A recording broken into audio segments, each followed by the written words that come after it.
how the species would change during your cycle. Like that is quite remarkable how quickly. And of course, it does happen like that. And it just shows how every day and every moment we're changing and the importance of really tuning into your body, starting with digesting things slowly, because you might digest things differently one day with stress or where your mind is involved. The impact of stress is wild. I had a client recently and we did two microbiome tests quite close to each other. And there was a really big stressful event coming up. And the digestive function, the drop in enzyme production was so remarkable. And just seeing that in real time was incredible. So it's really significant, the impact of stress on our digestive function and then as a result on the microbiome. And stress, we've gone in and out of stress in this whole conversation, but we haven't quite specifically spoken about the mechanism, how it affects your hormones and what happens. So you mentioned an incredibly stressful event, but what about just everyday city life living, family life living, emotional, mental stress? What is happening to your body, your hormones, your microbiome then? Yes, the cumulative impact of chronic stress. And so we can see it when we look at somebody's adrenals, for example. So that the adrenals are responsible for producing cortisol and adrenaline, so our main stress hormones. And what we can see is that we can go through phases where we respond to a stressor. So we have a really significant response.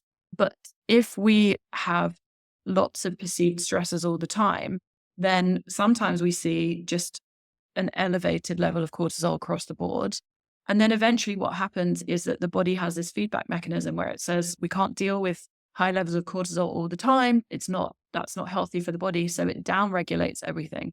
And that's when we start to see this burnout, like exhaustion picture.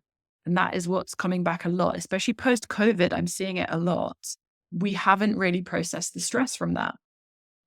So the impact of stress on our hormones is that if our body is in a stress state, it perceives that it's not a safe environment for procreation. And so therefore it's not putting as many resources into those hormonal fluctuations that we would normally see.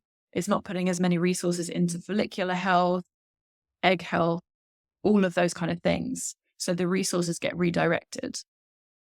And from a microbiome perspective, taking it back to digestion, if resources have been diverted away from digestion, then we're seeing food not being digested as well because our digestive function, our digestive capacity reduces. And so we see a shift in the microbiome. But stress hormones themselves have an impact on the microbiome. So we can also see that lowered levels of beneficial bacteria in people reporting stress. So there is an impact in the levels of the helpful bacteria as well. And then I think stress is something that it increases with tolerance. So, for example, a lot of people, you'll ask them if they're stressed, they're not stressed, but then their labs tell them something different. So I think we now are so cut off from our body that we don't really realize we're in stress because most people don't think they're stressed. But then you look at their labs or all of the symptoms that they've just told you, and there's that awareness piece. So I wonder if you could speak about that. We talk about stress a lot, and people are maybe in denial of how it affects their biology. Stress is so tricky. Hmm. Exactly like you've just said, often people's baseline is up here. They're like, I'm not stressed, but we look and we're up here. And actually, if we compare that to in the grand scheme of things, that is stressed. And so what we do as humans is we disconnect this from the rest of the body because it becomes too difficult to manage all of the feelings. And so we stop noticing them. And when we start re-establishing that mind-body connection, which we can do through so many different ways, like mindful practices and mindful movement and connecting with nature and all of those kind of things. But when we start to reconnect those, it feels so uncomfortable in the beginning.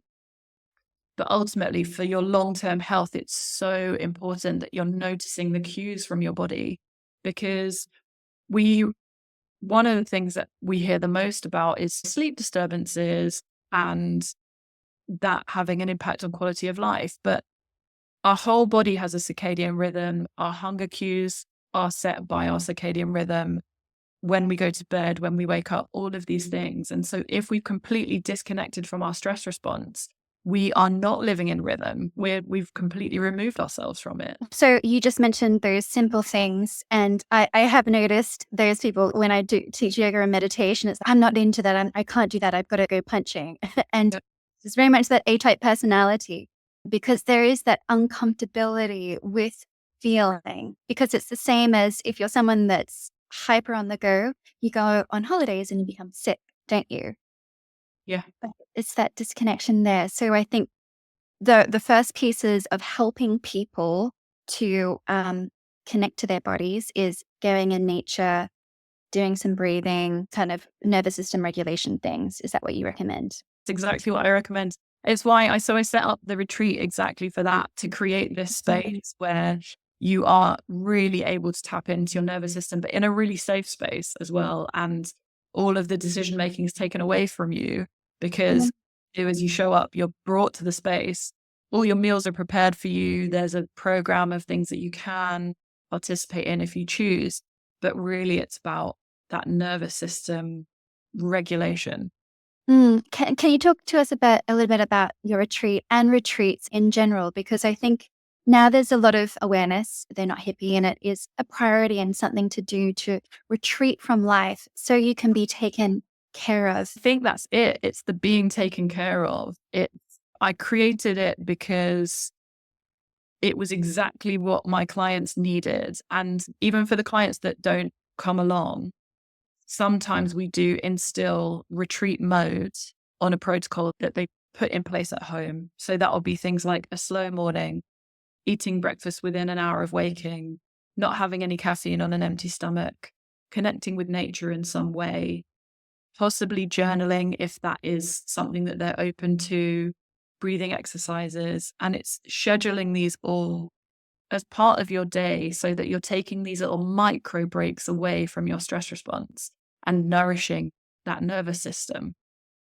And with the retreat, it's such an opportunity to create the space for people and really help foster deep rest. Because when we live in a city, we've got artificial lights, we've got noise. I can hear the traffic, you can hear your neighbors, and your brain is constantly vigilant. Whereas if we're in this kind of safe space in nature, but we haven't had to organize it, we don't have to map read to get there, it's that logistical stress is taken away from you. It's just such an opportunity for kind of calmness and dropping into your body. And that deservingness piece, I think as women, I notice an archetype that I don't deserve it, or you have to look after everybody. I just wanted to go back to something that you mentioned. We have hormesis with Yes. biohacking and things like that. So stressing the body, And which is a stress, but a stressor can be good for your body. But I know there's fasting principles and ice cold therapies and sauna and hit that. What have you seen in women who participate in these practices? Do you suggest them as well? I'm so glad you brought that up, because I know that they're so trendy, but you have to get the basics in place before you can biohack anything. So many people don't have the basics in place. If you're not sleeping, you're not chewing your food, you're not providing enough time to rest, you're not taking downtime before sleep. So some people, the only time they rest is they're trying to get to sleep, and then they're wondering why it takes so long to get to sleep. We need to get our body down off our stress horse. And I think hormesis is great, but if it's already in a body that is so stressed and we've got this cortisol dysregulation, it's not hormesis anymore. It's just an additional stressor that your body and your cortisol response is going to have to deal with. And so I would encourage people to really focus on the nurturing rest and the soft side for a few like very concentrated weeks before they start thinking about, oh, okay, am I in a place to biohack? I really like that because I think a lot of people are using biohacking because it gives them more energy, it makes them feel good, and a lot of the time for weight loss. I know weight loss is a big piece and we don't have much time to talk about it, but I wondered if you could maybe speak a little bit about that. Doing the softer arts and removing the stress will help you lose that little belly around the middle is what a common. So if we do have this really active stress response, then what we see is every time that we are having this cortisol response, we have a blood sugar response, and then the body releases insulin. And so there's a few times where people really comment on noticing a belly, and that is a lot of women with PCOS will notice belly fat or back fat suddenly developing, also around perimenopause, and if we are very stressed, and that's all that cortisol insulin response. And so if we are slowing down and allowing the body to rest, like truly rest, and we are exercising, but in a way that we're not stimulating this cortisol response. So strength training is a great option with long rest periods versus long runs, for example, because that's going to kick into your stress response. And also undereating is one of the biggest crimes against humankind. Essentially, if we are not consuming enough energy, our thyroid thinks we're in danger and it's not going to let us lose any weight. And so that's another thing I see is we really need to make sure that we're nourishing ourselves and not depriving ourselves. I think that's the biggest thing. It's we have to, our women, our biology is completely different, and medicine is only showing us that now, unfortunately, with all of these symptoms and chronic illnesses that we're experiencing.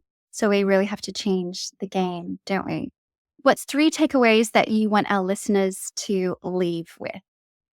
If you have symptoms that are impacting your life, just because a doctor has told you they're normal does not mean that you have to live with them.